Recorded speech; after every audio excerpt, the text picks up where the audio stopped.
All right, this is Chuck from Metal Wani, and I am talking to John Arch from ARCH MATHEOS and Fates Warning. How you doing, John? I'm doing okay. How are you today? I'm doing all right, man. Great to talk to you.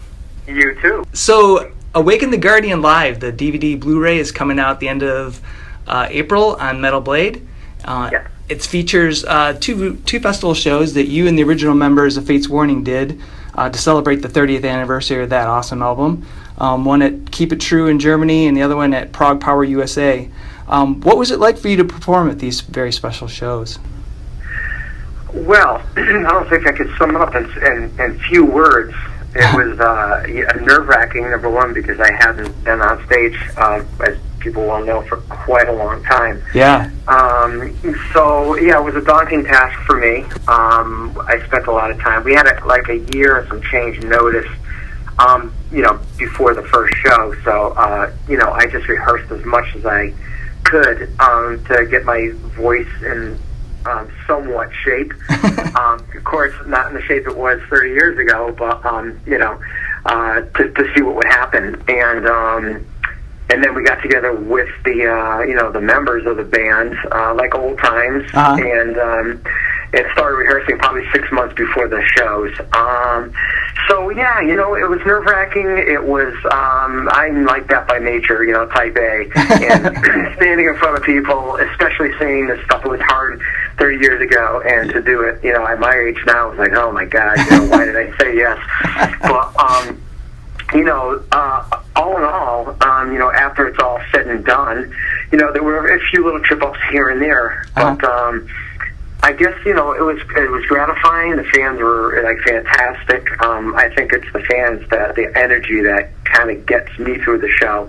Once I shake off the butterflies, probably into the second, third song, and all the chaos settles down, right. The dust settles, it becomes actually enjoyable. So, all in all, it was a great experience.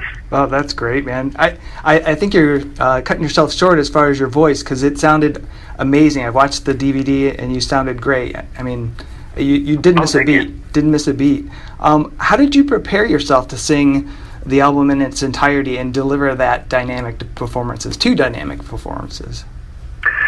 Oh boy, it was just rehearsing, and I couldn't do it night after night because my voice was just not in that kind of shape. When you tour, it's a whole different animal when you're, when you don't perform and all of a sudden you think you're going to just pull it out of your hat and everything's going to be fine.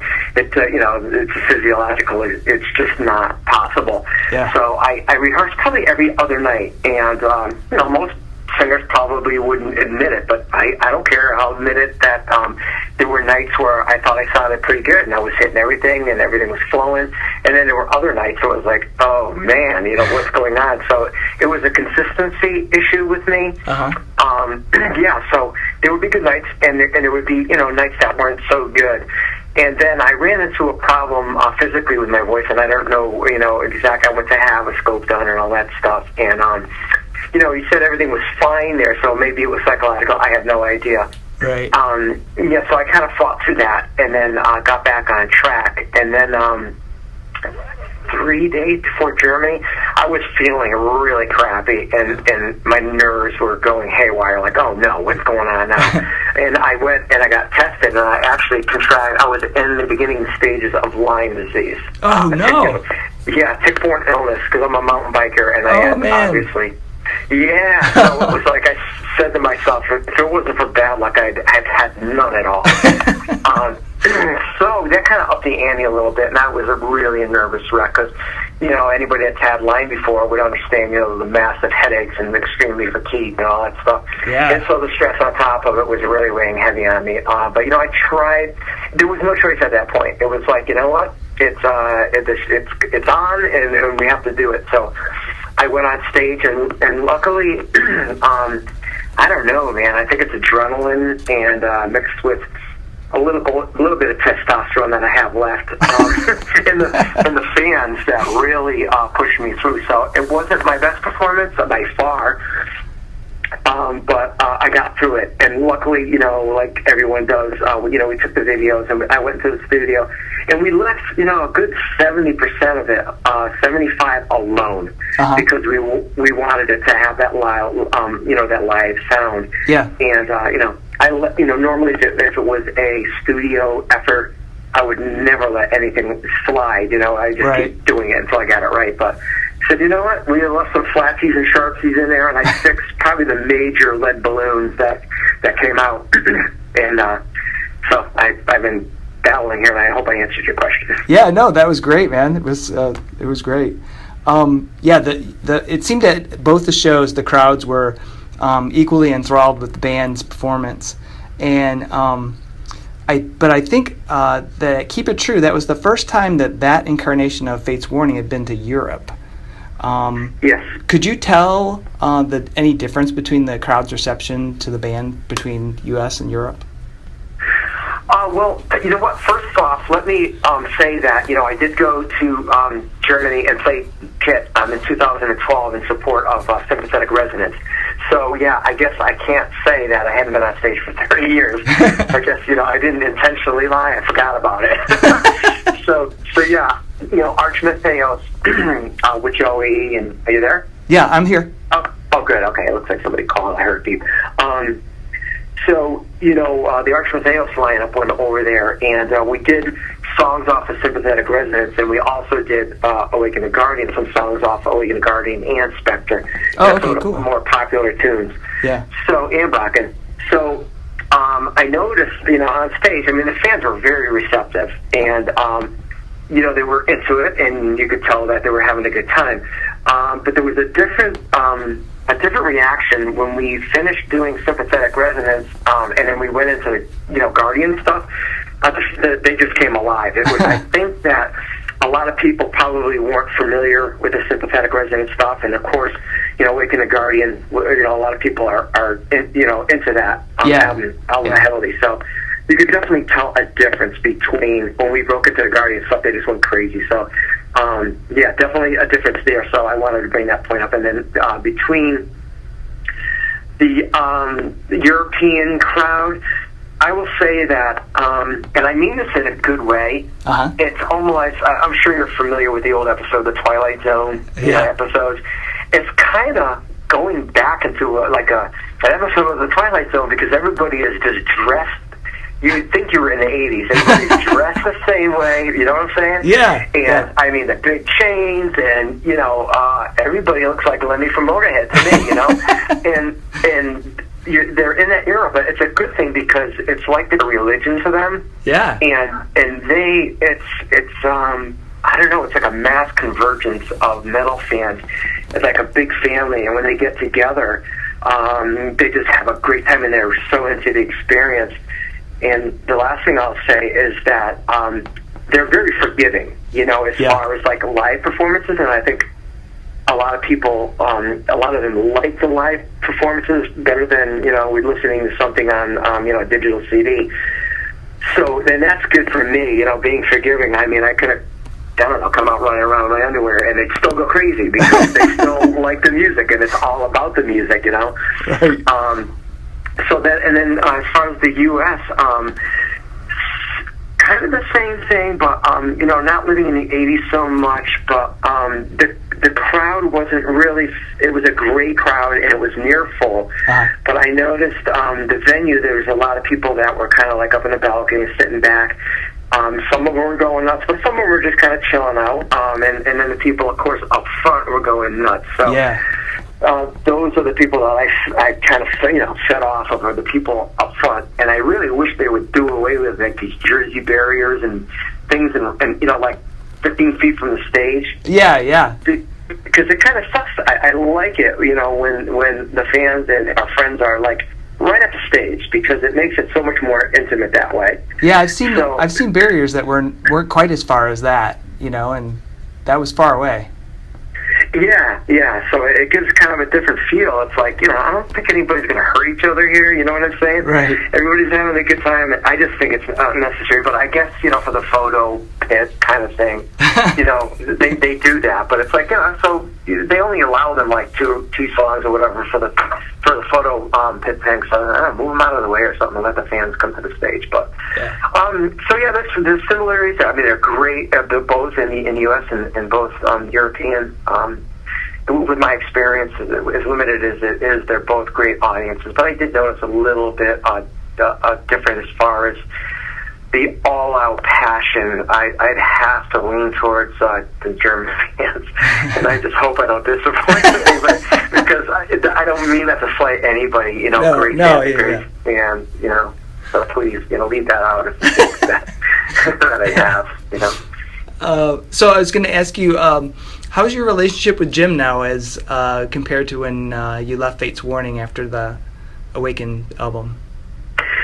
Yeah, well, I guess when I left, there was a little bit of, I don't know, I don't want to say animosity, but the way things, happened, there was a little bit of falling out, and there was a few things that happened, a few months after that I read, in magazines that were said by, some of the members in the band, and I was just taken back and blown away, and like, I just couldn't believe that those words were said, about me, because I was 100%, I gave 100% while I was in the band. Yeah. But moving, forward, it's life's too short to live that way, so, we made amends, and I am good friends with everybody, current members and past members in the band, and of course, great. We've seen each other quite a bit. We've actually done some hiking together and things, outside of music, and of course, working with Jim on A Twist of Fate and Sympathetic Resonance. It was like an old hat. We got together, and it felt just like old times, and it was good. So, and I think both parties, myself included, Jim and some of the other members, we both admitted that, there was some immaturity, and we're different people these days. So, I think we kind of grew up and we're friends. Awesome. That's great, man. Excellent. So, Awaken the Guardian, it is a pivotal album for a lot of progressive metal fans. What do you think it is about that album that created such a large and devoted fan base? I don't know, man. I would tell you the truth. I was, while recording it, it's like we were just doing what we were doing. It was like a natural progression onto the next album. So at the time, there was no social media, so we didn't know. I don't know. We didn't know what to expect. But I mean, the reaction of the people that that came to visit the studio, and Brian Slager from Metal Blade, and the people that we associated was really good, and it felt good. So we had some good expectations anyways for the album.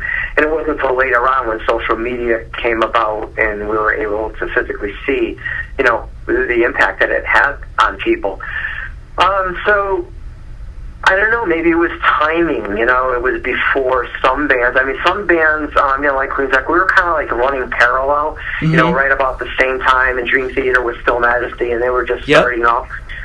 So I think some of it, Crimson Glory, I think it was timing, some of it, but I think for old school metal fans, this was like, it was an analog recording, which lended itself to kind of a, warm, mystical feel. Partly, Jim and Frank and really the rest of the band, we started writing stuff in different time signatures. Yeah. But also using, melodic guitars and a lot of harmonies. We actually planned to do it that way. And then I took, the Fates Warning, and okay, so what does Fates Warning mean to me? And it has a mystical feel to it, so the lyrics are, ethereal and mystical. And it's still reality based. There's things that in life that you can associate with the lyrics, for sure. And the artwork, and I guess my melodies were sort of almost like another song over what they wrote. You know what I'm saying? The guitar part. Yeah. So it's kind of complex, and it's kind of a mind bender. A lot of people, some people didn't get it, and didn't like it, and other people, latched onto it, and it's like, really, it was kind of, in a sense, air candy, where there was like a lot of stuff going on, and it wasn't easy to digest the first listen, so it took, many listens before, people got, understood it and liked it. So I think a combination of all that stuff. Yeah, it's definitely an album that you can enjoy multiple listens to, and for me, that's what I've always enjoyed about it. You can just put it on any time, and it's you're going to get something else out of it. So cool. Yeah, and I think it's one of those albums that has stood the test of time, because I can't say as much for like Night on Brocken. I mean, I can't really listen to that. I mean, not that it's bad. It's a first effort, and everybody's got their first efforts, and it is what it is. Yep. It's raw, and some people love it. Spectre, there's a few songs that I really like, and I'm not embarrassed by. And Guardian, I can pretty much listen to any time. And the only self-criticism I would have of that album was, I guess, there was a lot of high vocals going on back then. and not that it was a competition or anything, right. But it seemed like a natural progression for me anyways. And I pushed myself so hard, and I ended up probably singing a little too much in the stratosphere. Uh-huh. And I've got, unfortunately, a bad rap for having like a nasally sound or, thin. But, and part of that was the recording too. It wasn't, the way it was mixed, I would definitely go in and remix it again, because to me, it didn't sound that thin, in the studio. My voice normally really doesn't sound that thin, so. But that's my only issue with it. I mean, for 30 years ago, I think it was a great effort from everybody, and that's the only thing I would change was the thinness or the recording, the mixing equalization of my voice. Yeah. So, so what's next for you in your music career? It's been 6 years since Sympathetic Resonance. Are you guys planning to write and record a new ARCH MATHEOS album? Yeah, well, you know what? I'm not going to say no. And right now I can't say, yes, because we're talking and I'm actually writing right now, so let's just say there's a real good possibility of that happening. Awesome. Cool, man. Okay. Yeah, you know what? I figured I probably have maybe one left in me, Who knows? Awesome. And I don't take it for granted, that just because you start a process and you go into the studio, that magic's going to happen. It's kind of a surreal, unknown thing to do, but we're gonna, I think we're gonna give it a shot. Awesome, cool. Do you think? I mean, since the music industry has changed so much since the Awaken album came out, do you think if Fates Warning were starting today that you'd be able to have created that album? I think so, because. Well, it depends on what age we started doing it, because, back then, maybe ignorance is bliss, where you don't know, what you're getting to, and really the important thing is the music itself. It's the creating aspect of it, and you have these, a drive. And when you're younger, you have so many more things on your side that just pushes you. So I think it's that, and it's with the addition of, other things that created that album, and it was the chemistry between the guys, and it was a progression. So, yeah, I think it would have happened. I don't know how the industry today, I mean, everything is just like, everything's about money, and things are tight. Right. It's like, and understandably, there's a lot of bootlegging going on, and it's, getting a hold of music is easily accessible, and that definitely hurts the bands. There's no question about that. Mm-hmm. But even today, where it's not lucrative, it's just not. And even for myself, if I was in it for the money, I'd be living under a bridge somewhere in a box, because it's not that way. Yeah. So even today, 30 years later, the reason I do it is because I love the creative process and the anticipation of how the fans will receive it. And I never realized how important music really is and how it really impacts people's lives. So if you can put something out that people actually can grasp and relate to, and it moves them in some way, then to me that's worth more than any amount of money in the world. Awesome. That's great, man. So if you were asked to rejoin Fates Warning permanently, would you? Well, actually, I was years and years and years and years ago. Not too long after, I disembarked from Fates Wani, and I declined at that time. But today, it's just different. You know, I love my freedom. I love going for mountain bike rides whenever I want. Going road riding, hopping on my Harley and going for rides. Yeah. Working around, chopping trees down. Who knows, man? Maybe I just like to not be beholding of, being in a band it's a big responsibility. Yeah. And if you want to be good, it's like a lot of rehearsals. So no, I don't think I would. I think I've had the perfect opportunity to be able to, own my own home, and I've had a good life, and being able to dabble in music and be part of, music and actually create more music and have done what I've done. Although it's been sporadic, it's still been very rewarding for me. Yeah. And I'm lucky that I've been able to work with some fantastic musicians, Yeah. So, yeah, the answer is I don't think so. Well, I mean, so just to say, I mean, I really appreciate all the music that you have made, because it's been fantastic, and I'm looking forward to hearing some more stuff. So thank you. I really appreciate that, and I hope if I bring something to the plate that it's not a lead balloon, and it's something that people are going to enjoy. All I can tell you is that Jim and I have the same work ethic, and all I can do is just do my best, and hopefully it's good enough. Awesome, man. Well, I totally appreciate you taking the time to talk with me. My pleasure, man. I really appreciate being able to. All right. Well, thanks again. All right, Chuck. Thank you very much for your time, man. Yeah, take care.